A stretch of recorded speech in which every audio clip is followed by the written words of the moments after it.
Question number 1. The volume of a right circular cylinder of height 32 cm and base diameter 36 cm is equals to the volume of a right circular cone of height 24 cm. What is the curved surface area of the cone? हमें curved surface area निकालना है कौन का, वो क्या होता है पाई R L. अब अगर पाई आर एल हमें चाहिए, आर भी चाहिए एल भी चाहिए, लेकिन हमें दिया क्या है 24। तो चलो पहले सबसे पहले हम क्या फाइंड आउट करेंगे आर। अगर आर आ गया एच है हमारे पास तो एल तो ईजिली आ सकता है। Volume of right circular cylinder is equals to the volume of right circular cone, मतलब pi r square h. R square मतलब 18 का स्क्वायर। हाइट कितनी है 32, किसके बराबर है पाई 1/3 पाई आर। आर हमें नहीं पता, एच है 24। 8 4 द 32, 8 3 द 24, 3 से 3 कैंसिल हो गया तो आर पाई से pi cancel. R square is equals to 18 का स्क्वायर इंटू में 2 का स्क्वायर, तो आर बराबर 18 टू द 36। आर बराबर 18 टू द 36। आर आ गया, हमें एल चाहिए। एल क्या होता है L square is equals to R square plus H square. R square कितना है 36 का स्क्वायर, एल एच स्क्वायर कितना है 24 का स्क्वायर। देखो इस क्वेश्चन को करने का इजी मेथड, इस तरीके से सॉल्व करने का इजी मेथड क्या है, इसमें से जो कॉमन है वो कॉमन ले लो। 12 का स्क्वायर दोनों में कॉमन है, तो यहाँ पे क्या बचेगा 3 का स्क्वायर प्लस 2 का स्क्वायर, यही बचेगा 12 का स्क्वायर कॉमन लेने के बाद। बस 12 का स्क्वायर इंटू में 3 3 ज़ा 9, 2 2 ज़ा 4, 9 + 4 13। तो L is equals to under root में 12 का स्क्वायर इंटू 13। 12 का स्क्वायर बाहर आ गया स्क्वायर रूट से, 12√30, ये आ गया L। तो पाई आर एल हमें यही निकालना था। पाई ऑप्शन में एज इट इज़ दिख रहा है, पाई को एज इट इज़ रख देंगे। आर कितनी है अभी अभी हमने फाइंड आउट करी 36, एल कितनी है 12√13, बस। अच्छा आप देखो ये √15 वाले आंसर तो कैंसिल हो गए। अब इसमें मल्टीप्लाई करके कितना आ रहा है 6 टू द 12, यूनिट डिजिट 2 है, यही आंसर है, मल्टीप्लाई करेंगे ही नहीं। Yes this is the right answer. Question number 2. A man covers a distance of 180 km at a speed of 45 km per hour, the next 150 km at a speed of 50 km per hour, and the next 120 km at the speed of x km per hour. If his average speed for the whole journey is 47 7/19 km per hour, then what is the value of x? आपको पता है average speed क्या होती है, total distance अपन में total time. अब यहाँ पे टाइम नहीं दे रखा, लेकिन हर डिस्टेंस की स्पीड दे रखी है, तो टाइम कैसे निकालेंगे डिस्टेंस बाय स्पीड। तो देखो पहले देखो टोटल डिस्टेंस कितना है 180 + 150 + 120 कितना हो गया 100 + 100 + 100 300, तो यही हो गया। फिर 80 और 50 130 और 20 150, तो 300 + 150 450, 450 हो गया आपका टोटल डिस्टेंस। अपन में टोटल टाइम टेकन, तो पहले देखो 180 को 45 की स्पीड से कवर किया है, 180/45 प्लस फिर 150 को 50 की स्पीड से कवर किया, प्लस फिर 120 को किसकी स्पीड से कवर किया एक्स, और टोटल टाइम कितना लगा ये 47 इंटू, कैसे निकालेंगे इसको 47 इंटू में 19 + 7, तो मैं इसको ऐसे भी लिख सकती हूँ 47 इंटू में 20 माइनस 47 + 7, ऐसे लिख सकती हूँ, कोई डाउट तो नहीं है। 19 को मैंने 20 - 1 लिख लिया, 47 2 से कितना हो गया 940, माइनस 47 + 7 कितना होता है -40, तो ये आ गया 900 बाय, ये नीचे 19 तो लिखना ही है, 900/19, 45 4 ज़ा 53 ज़ा, राइट। तो ये हो गया 450 अपॉन में 7 + 120/x इज इक्वल्स टू 900/19, ये हो गया 450 2 ज़ा 900, तो 19 इज इक्वल्स टू, ये मल्टीप्लाई में जाएगा 7 2 ज़ा 14 + 240x, 5 19 14 इधर माइनस में आएगा, तो 19 - 14 कितना होता है 5 इज इक्वल्स टू 240/x, 5 1 ज़ा 5 5 4 ज़ा 20, बचा कितना 4 5 8 ज़ा 40, x की वैल्यू कितनी आ गई x इज इक्वल्स टू 48, यही आंसर है। चेक भी कर लेते हैं, yes 48 is the right answer. Question number 3. An article is sold for ₹1,683 after giving 3 successive discounts of X%, 10% and 12%. अच्छा 12% कितना होता है 4% 1/25, तो 12% 3/25, 10% 1/100 1/10, राइट।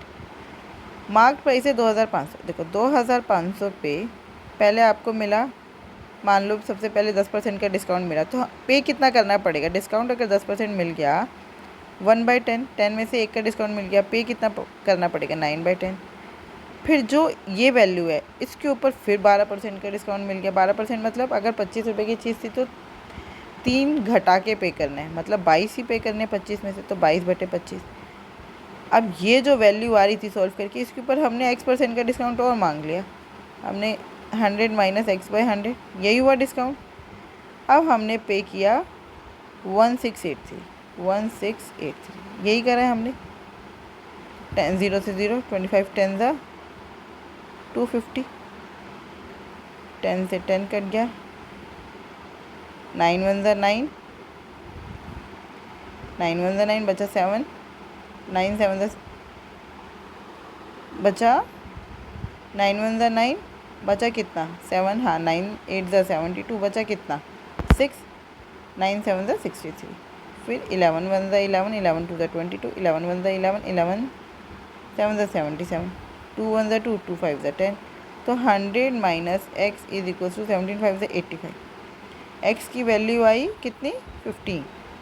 अब उन्होंने बोला अगर 3x% का डिस्काउंट दिया जाए, 3x% मतलब 45% का डिस्काउंट दे दिया। अगर आप 45% का डिस्काउंट दे रहे हो तो आपको पे कितना है करना पड़ेगा? 55%।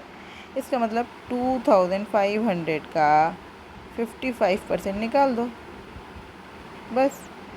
25 5 ज़ा 125, 5 यहाँ 12 कैरी, 25 5 ज़ा 125 plus 12 137, 1375 is the right answer. अच्छा देखो मैंने ऑप्शंस नहीं देखे। 5 5 ज़ा 25, यूनिट डिजिट 5 आएगा, बाकी सब में 0 है, तो यूनिट डिजिट 5 तो इसमें है, तो हम सॉल्व भी नहीं करेंगे, सीधा सीधा 1375 आंसर लगाएंगे। Question number 4, if x is equals to 19 plus 4 root 15 minus 14 minus 4 root 15, then what is the value of x? समझ आ रहा है? यहाँ पर a प्लस बी का स्क्वायर की वैल्यू बनानी है, यहाँ पर a माइनस बी का स्क्वायर, और ये क्या होता है? ये है a square plus B square plus 2ab, तो ये 2 इंटू में 2 रूट 15 है। अब यहाँ से 2 रूट 15 से हमें 2 रूट 15 से ऐसे कोई 2 नंबर सोचने हैं जिनका स्क्वायर करने पर आंसर 19 है। तो देखो मेरे को 15 प्लस 4 सीधा सीधा 19 दिख रहा है, तो रूट 15 का स्क्वायर प्लस 2 का स्क्वायर कितना होता है? 19। 15 प्लस 4 19, इसका मतलब ये है रूट 15 प्लस 2 का होल स्क्वायर, और ये है रूट 15 माइनस 2 का होल स्क्वायर,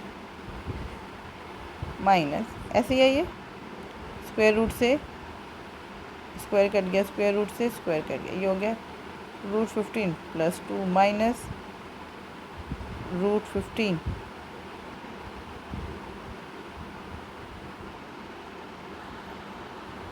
अब ये बाहर माइनस है, ब्रैकेट ओपन करेंगे तो ये प्लस हो जाएगा, रूट 15 से रूट 15 कैंसिल, 2 प्लस 2 कितना होता है? 4, राइट? बस 4 is the right answer.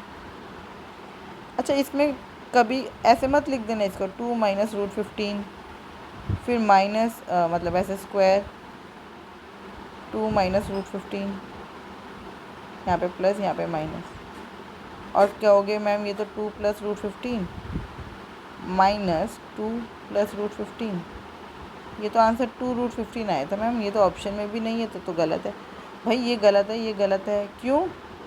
Root 15 2 से बड़ा है, तो यहाँ पर ये गड़बड़ हो गई, ऐसे नहीं लिखेंगे हम, रूट 15 प्लस 2 रूट 15 माइनस 2, ठीक है?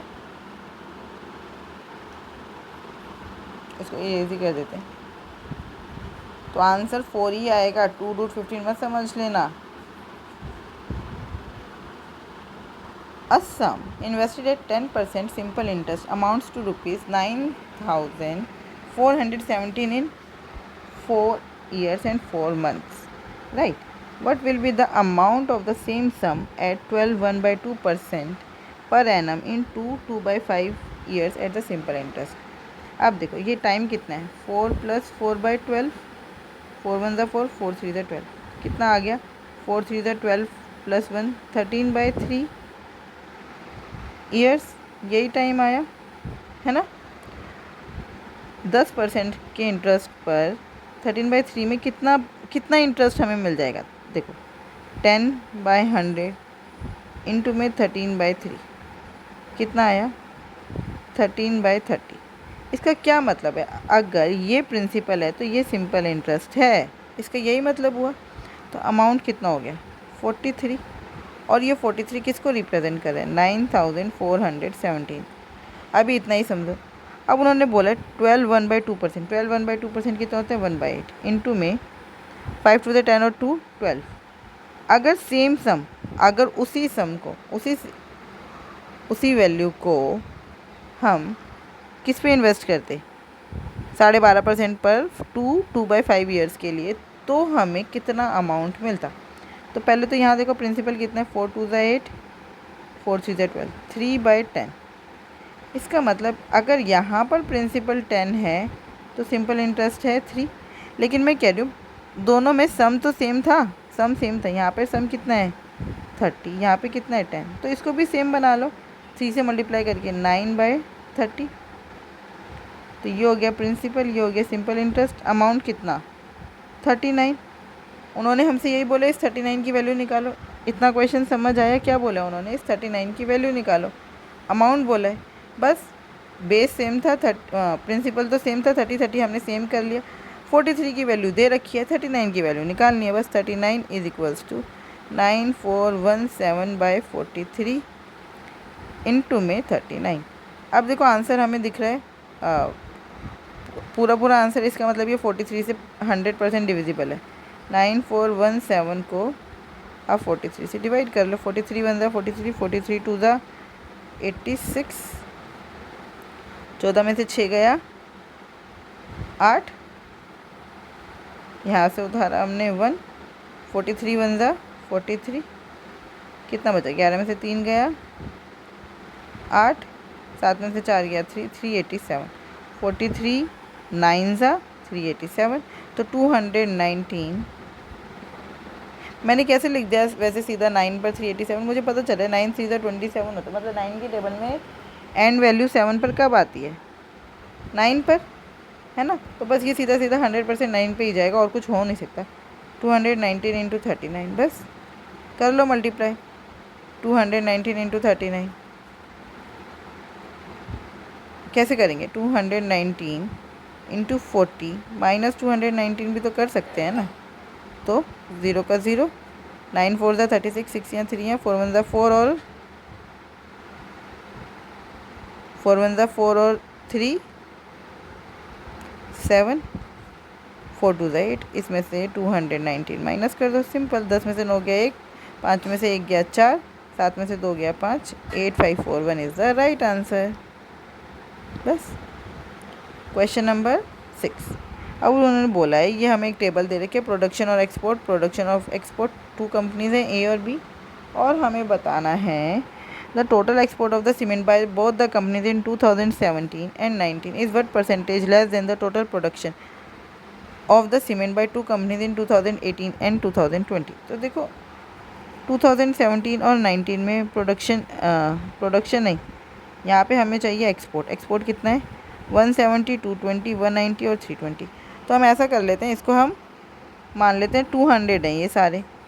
200 मतलब 200 + 200 400 और 800, तो टोटल हमारा हो गया 800। लेकिन ये 800 तो नहीं था, कुछ तो आगे पीछे होगा, तो चेक कर लेते हैं कितना डेविएशन है। ये 200 से कितना कम है? -30।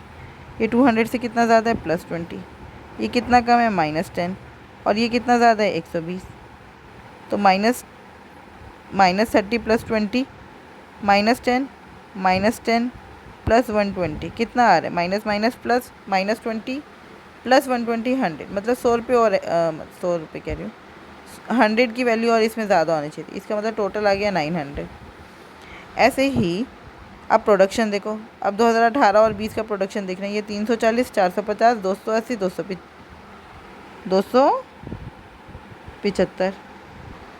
देखो ये तो मैंने एक्सपोर्ट देख दिया ना, यहाँ पर 360 और 470। इसमें मैं मान लेती हूँ सबका ये सारे 400 400 400 हैं, तो ये 1600 तो हो गया। प्लस डेविएशन देख लेते हैं।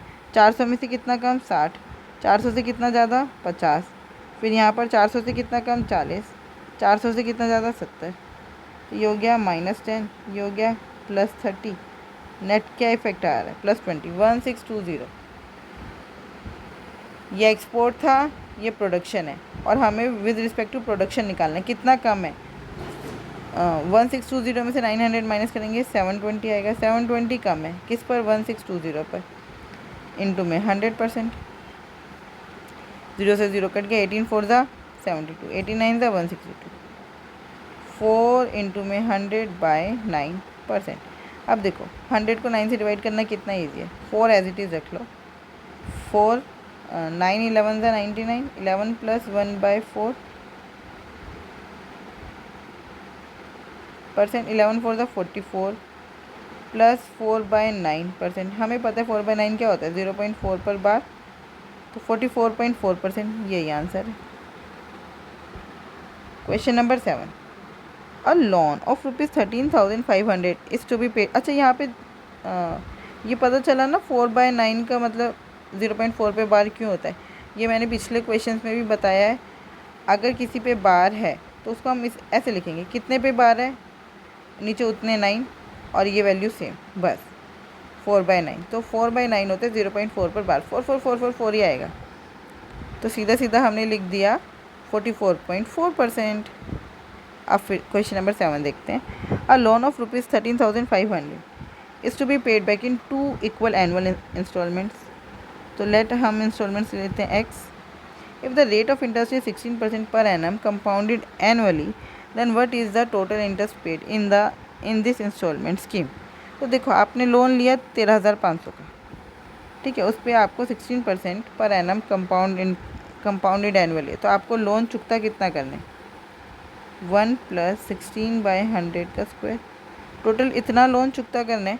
लेकिन आपने क्या किया, इकट्ठा नहीं दिया 2 साल बाद, हमने क्या किया 2 एनुअल इंस्टॉलमेंट में दे दिया, मतलब x रुपये अभी दिए 1 साल बाद और एक x 2 साल बाद, मतलब दूसरे साल के एंड में। लेकिन एक बात समझो, ठीक है ये वाला अमाउंट तो ठीक है जो आपने सेकेंड ईयर के एंड में दिया, लेकिन जब आपने ये अमाउंट फर्स्ट ईयर के एंड में दिया तो आपने जल्दी दे दिया ना, जल्दी दे दिया तो इसके ऊपर आपको इंटरेस्ट मिलेगा या नहीं, तो वो भी तो आपकी इंस्टॉलमेंट कम कर रहा है, इस पर जो इंटरेस्ट मिलेगा वो भी तो आपकी इंस्टॉलमेंट कम करेगा। अब इस पर कितना इंटरेस्ट मिलेगा और कितने टाइम के लिए, ये आपने पहले साल के एंड में दिया, दूसरे साल के एंड में आपका लोन ख़त्म हो गया, तो इस वाले x अमाउंट पर 1 साल का लोन इंटरेस्ट मिलेगा, कितना मिलेगा वो 1 साल का इंटरेस्ट, x/16 × 100, बस यही है।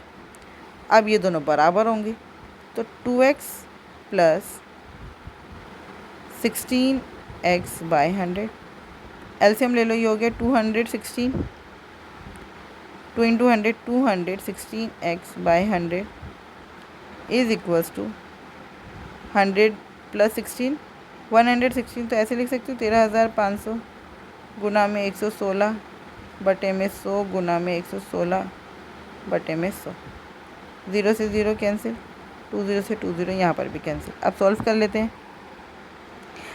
अच्छा ये हो गया, 4 से सॉल्व 4 से कैंसिल आउट हो रहा है ये, 4 5 ज़ा 20, 4 4 ज़ा 16, 4 2 ज़ा 8, बचा कितना 3, 4 9 ज़ा 36, फिर 4 से, फिर 2 से, ये हो गया 27 और ये हो गया कितना हो गया ये 2 5 ज़ा 10, 2 8 ज़ा 16, 27 1 ज़ा 27, 27 5 ज़ा 135, x की वैल्यू आ गई 5 × 29 × 58 को ऐसे लिख सकती हूँ 29 × 2, तो x की वैल्यू आ गई 29 का स्क्वायर कितना होता है 841 और 5 2 10, 8410। तो टोटल आपने एक इंस्टॉलमेंट 8,410 रुपये किया, तो 2 इंस्टॉलमेंट कितने की होगी 16,820 रुपये की। लोन था हमारा 13,500, बस इस पर कितना आप इंटरेस्ट पे किया 0, 2 का 2, 8 - 5 3, 6 - 3 3, 3,320 रुपये। Question number 8, in a test consisting of 150 questions, a candidate correctly answers 60% of the 90 questions. What percentage of the remaining questions does he need to answer correctly so that he has 64% of all the question answered correctly in the test? देखो 150 का 64% कितना होता है, इतने question उसको बिल्कुल सही करने हैं। 5 3 ज़ा 15, 5 2 ज़ा 10, यू गेट 2 3 ज़ा 6, 2 2 ज़ा 4, 32 इंटू 3, 3 2 ज़ा 6, 3 3 ज़ा 9, 96 क्वेश्चन उसको बिल्कुल ठीक करने हैं। और अभी तक वो ठीक कितने कर चुका है, 60 का 90%, 90 का 10% होता है 9, तो 9 6 ज़ा 54, 60% निकालना है ना, तो 10% अगर 9 है तो 60% कितना हो जाएगा, 9 6 ज़ा 54, 54 वो ठीक कर चुका है, उसको बाकी कितने ठीक करने हैं, 6 - 4 2, 9 - 4 5 4, मतलब बाकी बचे क्वेश्चन में से अब भी उसको 42 ठीक करने रहते हैं। तो बाकी कितने क्वेश्चन बचे हैं, 90 हो चुके, 150 में से बचे 60, 60 इंटू 100, 6 7 ज़ा 42, 7 10 ज़ा 70% is the right answer. Question number 8, the value of, इसकी वैल्यू निकालनी है। अब बहुत ध्यान से इस क्वेश्चन को देखना, पहले ये दोनों सॉल्व होंगे, 9 5 ज़ा 45 और 1 46/9 माइनस 8 7 ज़ा 56 प्लस 7 63/8, 29 ज़ा 180 और 9 कितना हो गया 189, इंटू में 20 ऊपर और 189 नीचे लिख दूँ, 63 ज़ा 189, 4 2 ज़ा 8 और ये कितना हो गया 4 5 ज़ा 20, तो ये हो गया 46/9 माइनस 5/3 2 ज़ा 6। एलसीएम ले लो, कितना आएगा 18, 9 2 ज़ा 18, 45 2 ज़ा 90 होता है, तो 46 2 ज़ा कितना होगा 92 माइनस 5 3 ज़ा 15, 92 माइनस 15 कितना हुआ, 12 में से 5 गया 7, 8 में से 1 गया 6, 67/18 इतना आ गया। डिवाइड में, क्योंकि ब्रैकेट था पहले इसको सॉल्व करेंगे, डिवाइड में कितना है 1/1 माइनस 1.2 बार, तो अभी अभी मैंने बताया 1 + 2 बार का क्या मतलब है, 2 एज इट इज़, और कितने पे बार है 1 पर, तो 2/9, तो 9 1 ज़ा 9 और 2 11 डिवाइडेड बाय 11/9। अच्छा ये कैलकुलेशन ठीक है, मेरे ख्याल से ये 77 आना चाहिए, ताकि 11 से कैंसिल आउट हो जाए, 12 - 5 7, 8 - 1 7, बिल्कुल ये 77 आएगा, तो 77/18 इंटू में 9/11, 11 7 ज़ा 77, 9 2 ज़ा 18, तो इस पूरे को सॉल्व करके, यहाँ तक सॉल्व करके हमारा आ गया 7/2, तो ये आ गया 7/2 इतना सॉल्व करके, राइट। अब इसको सॉल्व कर लेते हैं, देखो अब बहुत ध्यान से देखना, इधर भी 5 4, ये ऑफ है ना, पहले इसको सॉल्व करेंगे, फिर डिवाइड, फिर मल्टीप्लाई, ठीक है। 5 4 ज़ा 20 और 1 21, 21/4 डिवाइड, इसको सॉल्व कर लो, सीधा सीधा मल्टीप्लाई होगा, 3 1 ज़ा 3, 7 4 ज़ा 28, इंटू में 2/7, पहले अब ये डिवाइड सॉल्व होगा, 21/4 इंटू में 24/3, फिर ये 2/7 एज इट इज़।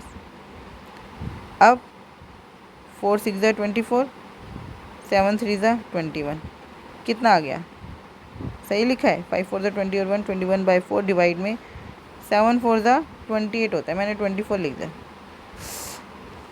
चलो भाई एक बार और लिख लेते हैं इसको, 5 4 ज़ा 20 और 1 21/4 डिवाइड में 7 4 ज़ा 28 और ये 3 इंटू में 2/7, 21/4 रेसिप्रोकल कर दो, 28/3 इंटू में 2/7, 7 3 ज़ा 21, कट गया सीधा सीधा, 4 7 ज़ा 28, तो ये आ गया 14। अब इंटू में 3/14 प्लस 3/4, 14 से 14 कैंसिल हो गया। अब हमारा क्वेश्चन क्या बचा, ये 7/2, ये वाला -3 प्लस 3/4, यही बचा। इसको मैं ऐसे भी लिख सकती हूँ 6/2, तो 7 - 6 1/2 प्लस 3/4, इसको ऐसे लिख लो 2/4, क्योंकि डिनोमिनेटर सेम करना है, 3 + 2 कितना होता है 5/4, क्या आया वो 1 सही 1/4, 1 सही 1/4 is the right answer. Question number 10, when 3,336 and 4,188 and 5,679 are divided by a two-digit number p. The remainder in each case is q. What is the value of p minus q? देखो हमें p minus q की value find out करनी है। इसका मतलब ये जो 3,336 और 4,188 और 5,679 इनकी जो बीच का डिफरेंस है वो p से एग्जैक्टली डिविजिबल होगा, क्योंकि q तो माइनस करते हुए माइनस हो जाएगा। तो इनकी बीच का गैप निकाल लो। 8 minus 6 2, 8 minus 3 5, 11 minus 3 8, 8 minus 6 2, 8 minus 3 5, 11 minus 3 8। और ये कितना हो गया? 9 minus 8 1, 7 minus 8 17 minus 8 9, 5 minus 1 4, 5 minus 4 1। फिर से गैप, इनका बीच का गैप निकालो। 11 माइनस 2 9, 8 माइनस 5 3 और ये कितना हो गया? 14 माइनस 8 6, 639 के फैक्टर्स निकालो। 3 से जाएगा, 3 2 ज़ा 6, 3 1 ज़ा 3, 3 3 ज़ा 9। फिर 3 से ये हो गया 3 7 ज़ा 21 और 3 1 ज़ा 3। इसका मतलब 639 के टू फैक्टर्स आ रहे हैं, एक तो 9 और एक 71। तो टू डिजिट तो 71 ही है। इसका मतलब p की वैल्यू तो 100% हो गई 71। अब किसी भी एक नंबर को डिवाइड करके देख लो कितना आ रहा है रिमाइंडर। 71 4 ज़ा 4 1 ज़ा 4, 7 4 ज़ा 28। 13 माइनस 4 कितना होता है? 9। 12 माइनस 8 4, बस। और ये उतारा हमने 6। अब मुझे पता है 71 7 ज़ा कितना होता है? 7 1 ज़ा 7, 7 7 ज़ा 49। रिमाइंडर बचा -1। -1 का क्या मतलब है? इफेक्टिव रिमाइंडर कितना हो गया? इन दोनों को माइनस कर दो, मतलब ऐड कर दो एक तरह से। 71 -1 कितना हुआ? रिमाइंडर हो गया 70। इसका मतलब q है 70। 71 माइनस 70 कितना आया? 1। तो आंसर इज़ 1। बस। आई होप आपको ये बहुत अच्छे से समझ आया होगा। फिर भी अगर कोई डाउट हो तो आप मुझसे पूछ सकते हैं @mathsps1। ये मेरा टेलीग्राम चैनल है, आप इस पर जुड़कर मुझसे अपने डाउट पूछ सकते हैं। एक्चुअली ये टेलीग्राम ग्रुप है, इसमें आप मैसेज कर सकते हैं and I will try to solve your queries. Thank you. Keep learning, keep practising.